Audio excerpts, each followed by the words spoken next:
absolutely had a meltdown. I never really even thought about or knew about fibroids at all until I found out that I had one. It feels like there's a foreign object inside of my body. Like I've been poked and prodded and scanned.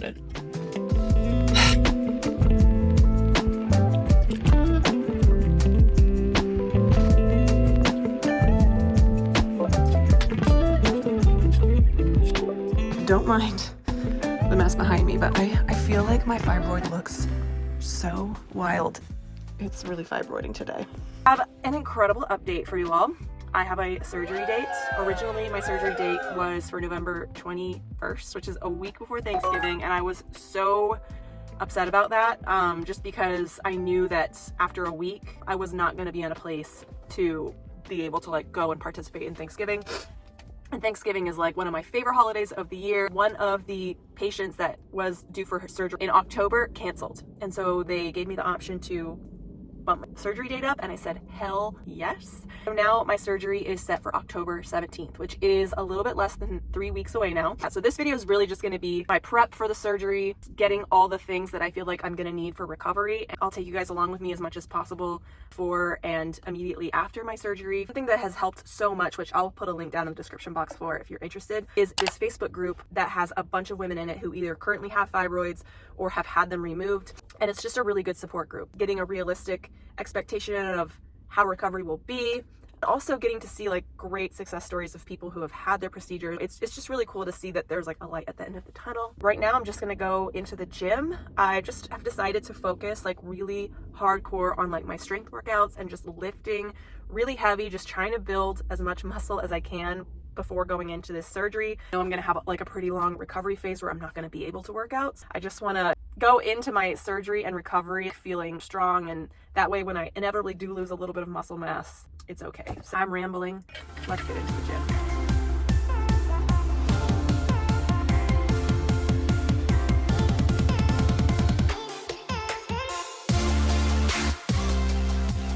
So I am currently 4 days out from my open myomectomy procedure.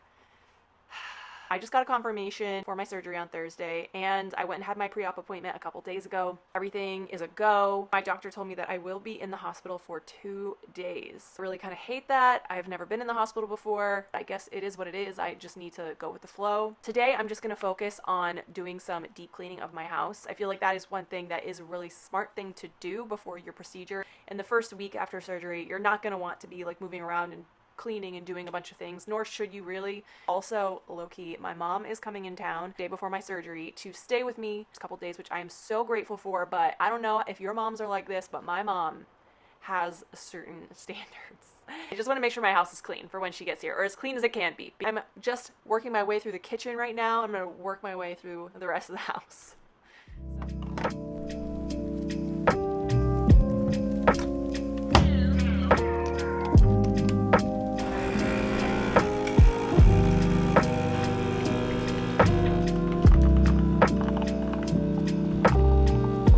Cup kind of day.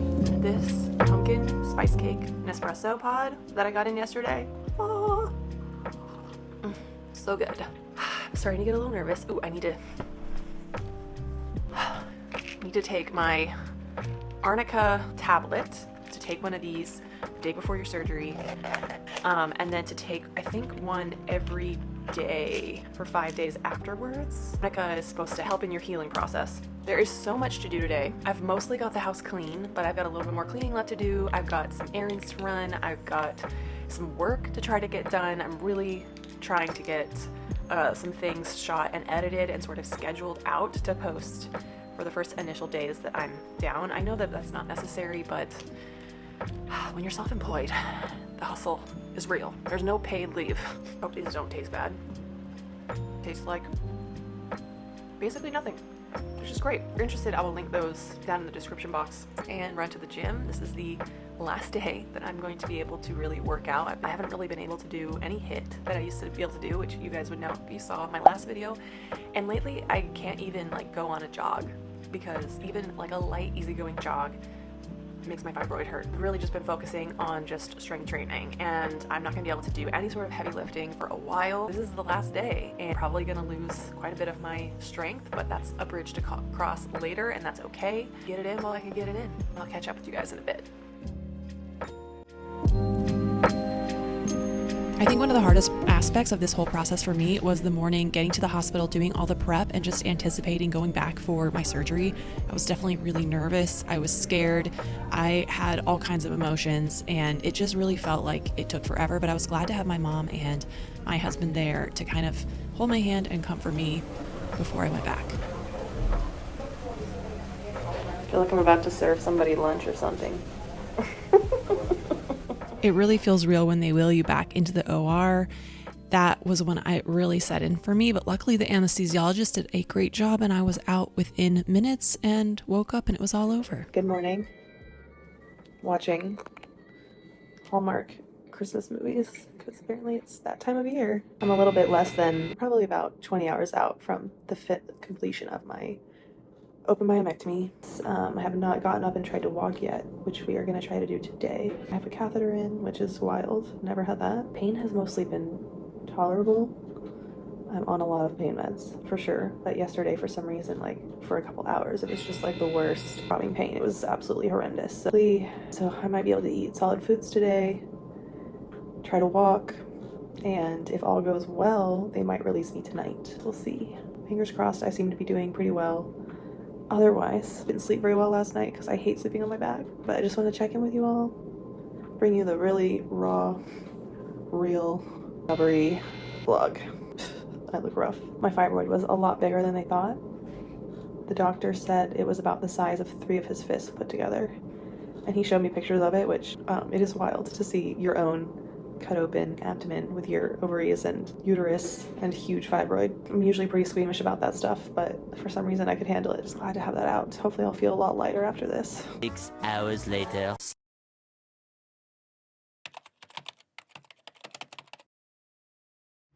Day 4 post-op. I can actually walk around standing up straight. Up until now, I've been like hunched over, holding my stomach for dear life, but things are starting to feel a little normal again. Oh, hello. Just checking in. Just wanted to give you guys a little idea of how I'm doing 5 days out from my surgery. I was supposed to be in the hospital for 2 nights, and they actually discharged me on the 2nd day that I was in the hospital. So I spent 1 night overnight. I guess I was just doing so well that they decided that it was okay for me to go home the next morning as long as I could get up and walk around and pee on my own. I definitely feel like I got off very easy in terms of my procedure and some of the pain and discomfort that a lot of other women have after their open myomectomy. For one, my procedure did not require them to inject gas into my abdominal cavity. I believe that they only do that for the laparoscopic robotic assisted procedures, but because mine was like a completely open myomectomy, they didn't need to put that gas into me. So many women talk about after the surgery is like one of their sources of intense pain is just the trapped gas in their body that they have to get out. So I was so grateful for that. It's worth asking your doctor at your pre-op if they're going to use gas in your surgery, and if they are, ask if they're going to use warm or cold gas, because I think if they use warm, it's a little bit easier on your body to sort of process it. If they put cold gas, it is a little bit more of a jarring effect on you. But anyway, I also did not have the sort of like sore throat cough that a lot of people get, because I don't think that they intubated me for my surgery, which I think they do for some people. They either didn't do that to me, or like my throat was completely unaffected because my throat felt fine. So the last couple days, every morning that I wake up, I feel better and better. Yesterday was probably my best day. I stopped taking narcotic pain meds and sort of switched to the stronger ibuprofen that they sent me home with, and I'm doing absolutely fine on that, so that is great. Yesterday was definitely my best day. I felt a lot more comfortable just getting up and walking around, getting up and down from the couch or chair or the bed. A lot easier. I even helped make dinner last night a little bit. I took a walk around the block. I wanted to go over some things that I thought that I needed and that I bought for this surgery that I didn't actually need, and then talk about the things that I actually am using. I spent a lot of money before my surgery on a bunch of stuff that I thought would be necessary, and it turns out I didn't need a lot of that stuff. Now take this for a grain of salt, because maybe you might need some of these things that I didn't end up needing. I ordered a bunch of this stuff off Amazon. a lot of it is unused. So as soon as I'm ready and able to drive, I can go and return a lot of this stuff. So that is like sort of an option. It's better to have things on hand and be able to use them than be wanting for them and have to like, you know, wait for them to come. So first of all, things that I actually am using. I bought a wedge pillow for my bed because you definitely aren't going to want to sleep flat. When you first get home, it feels like, at least for me, too much pressure on the incision. You're going to want to sleep somewhat propped up on your back. I'm a side sleeper or a stomach sleeper, so this has been really hard for me personally to get good sleep every night because it's hard for me to get comfortable enough on my back. I have been able to get like 6 to 7 hours of sleep for the last couple nights despite those issues. But I got this one I really recommend because it comes in 2 different smaller wedges that sort of Velcro together. So when I first got home, I slept on like the full pillow. And then last night I decided to take like one of the wedges off and just sleep on just one of them for like a little bit less of an angle because now I'm starting to get a little bit more comfortable to lay on my side. So that worked out really well, and I was glad to be able to have that sort of ability to adjust the angle. And it's a great pillow. It's actually very soft and comfortable. Also been using an abdominal binder ever since I got back from the hospital. Now I bought this one, but I haven't actually used it because they sent me home with a binder from the hospital.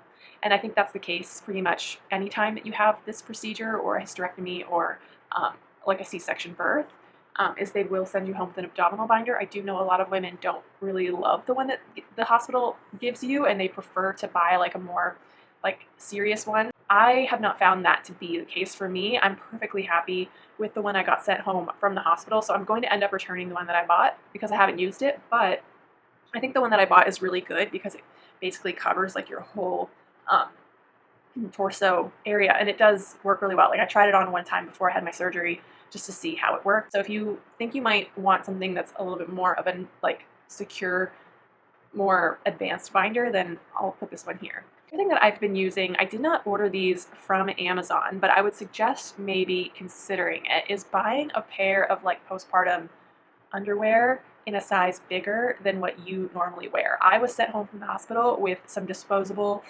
postpartum underwear, like 3 pairs of them, and I've since stopped using those, and I'm like onto like my own regular underwear at this time. But in the first couple days after my surgery, the entire area is just very, at least for me, was very swollen, and I don't think that I could have used my underwear at all because it would have felt like way too tight. It would have had too much pressure.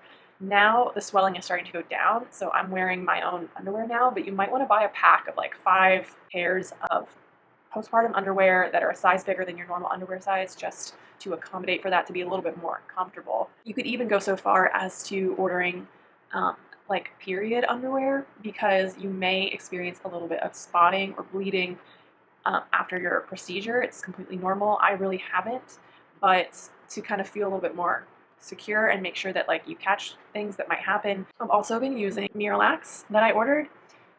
Definitely important to soften things up for when you are able to go number 2.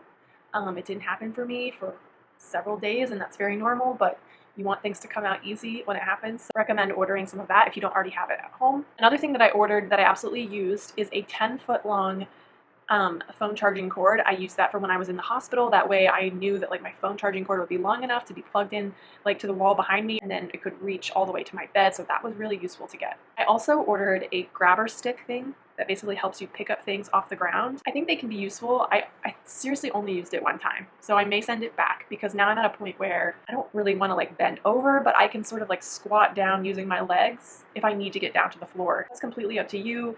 I know a lot of women find them to be useful because it doesn't feel very great and to bend over and pick things up when you're in the early days. Could be something good to have, and they're pretty inexpensive. I did not order from Amazon, but you could order something like this from Amazon. Is like a stress ball. I definitely could have like used this in the hospital. There was a couple times when the pain got pretty bad, and it was just good to have like something to squeeze. So something minor, but little guy definitely came in handy. Poor little penguin. I squeezed you so much. I'm so sorry. Another couple of things that I didn't order because I already had, but I used a lot, have been ice packs and a heating pad. You definitely don't want to use the heating pad on your incision site, but it's good for your back. Like if you have any back pain after your procedure, or if your back just feels stiff, like mine kind of does from sleeping on it when I don't like to, it helps to sort of alleviate that. And then the ice packs have been so good to just put like a thin towel over the top and place over my incision site to just help with the swelling, help with the pain. So those two things are really good to have on hand. Now, onto the things that I ordered that I didn't use. One is these like body wipe things. I was really scared that after my surgery, I was gonna be too uncomfortable to like get in the shower. So I bought these like medical grade body wipes from Amazon to basically wash myself, but that has not been an issue that I've had. A couple things that I ordered that I won't be sending back. I'll probably keep them at home just to have them, but I didn't need them, was cough drops and throat coat tea. I bought these things because a lot of women say, like, you know, they put like a tube down your throat during your surgery. It's going to make your throat sore for several days afterwards. And a lot of people recommend buying cough drops to kind of help with that, because coughing the first week, especially the first couple days of your surgery, is extremely painful. I know from experience, because I've had to cough a couple times when my throat got a little dry. I bought Gas X also because I also thought that I would have gas in my procedure and I would need to alleviate that. Obviously, like I just said, I didn't need that, but if they do use gas in your procedure, you definitely want to order something to help relieve gas pains. I also bought this like folding desk. I thought that I was going to be spending a lot more time in bed than I have, and I haven't really been in bed except to be asleep.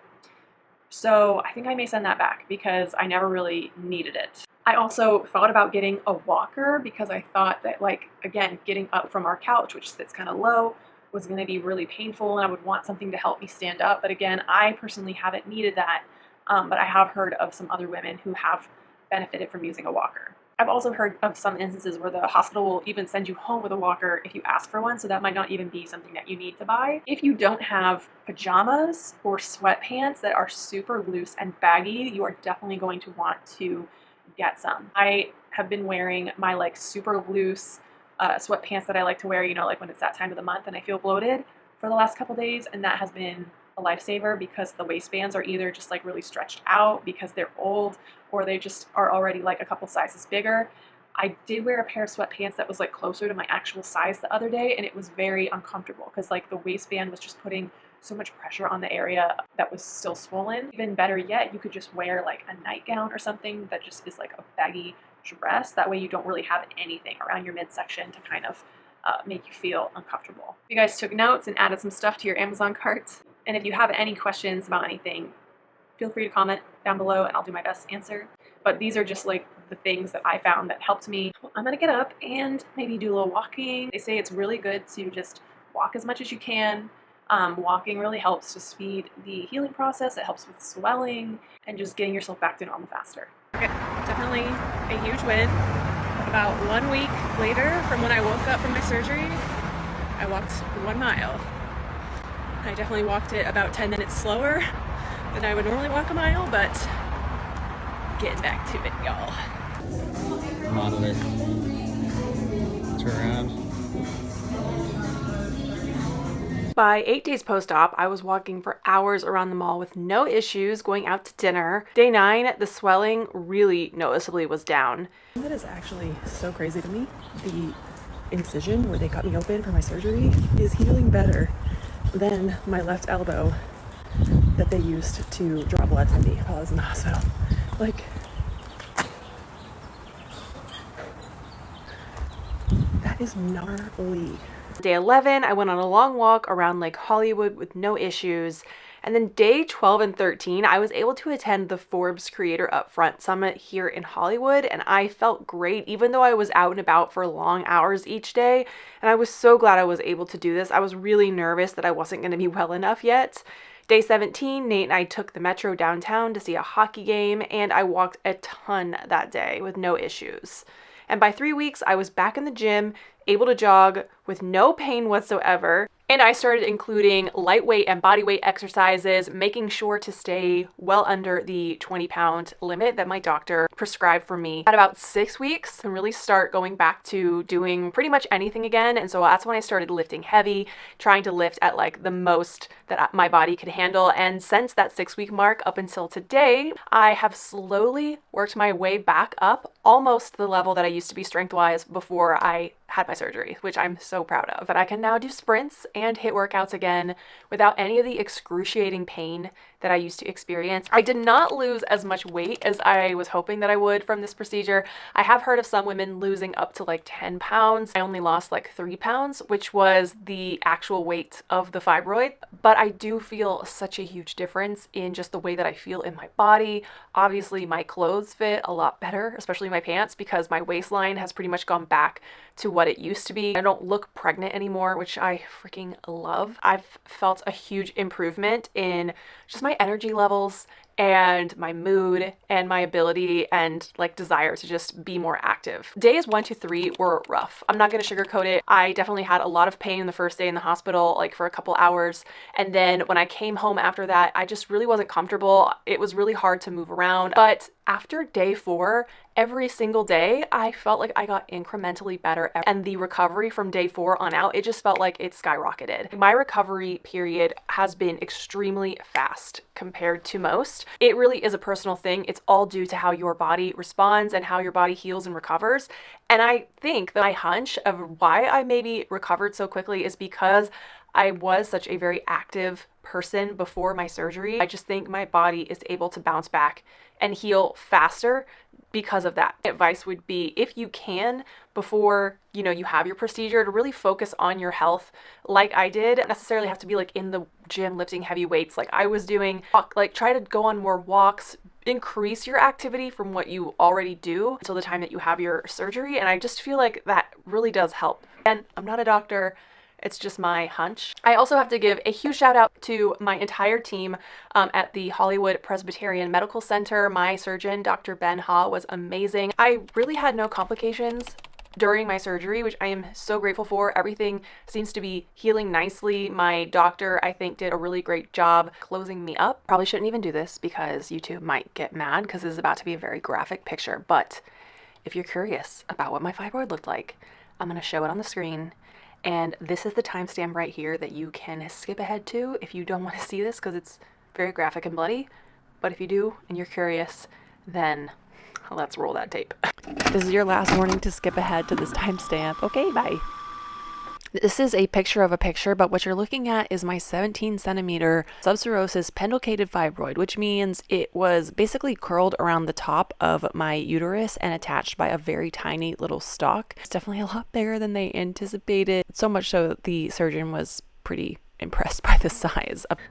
You made it. But anyway, it didn't really have enough time to like build a relationship with an OBGYN and trust them to like have this surgery. So I just kind of went out of a gut feeling with him when I had my initial surgery consultation. He just seemed really competent and confident in his abilities, and that ultimately comforted me in my decision to choose him as my surgeon. All of the staff at Hollywood Presbyterian Medical were amazing, from the pre-op nurses, the anesthesiologist, and then the absolute incredible team of nurses that I had taking care of me post-op in the maternity ward. I could not have asked for a better experience for my first ever surgery or first ever time being in the hospital, truly. Down the road, when I have a baby, I can have a natural birth if I want to. That was like a concern that we had going in, because depending on where the placement of the fibroid is, whether or not they have to cut into your uterine wall, that can cause further complications down the road when you do have a baby. So you may be told that like you will have to have a C-section in all of your future pregnancies. For me, I guess that's not the case, but I did kind of give him a little bit of, the sad face when he told me that. And he was like, don't worry. When you get pregnant, if you want to have a C-section, we can blame it on this, and we can do that too. So I really like him. I'll insert an image of my scar just so you guys can see it. This is, as of today, a little over 3 weeks post-op. It's healing. It's not going to be terrible looking, and it's so low that really no one is ever going to see this. The only thing that I'm a little concerned about is the fact that I have a little bit of a shelf above the incision. They call this the C-section shelf. A couple things that I'm doing for the appearance of the scar itself. I am using silicone tape.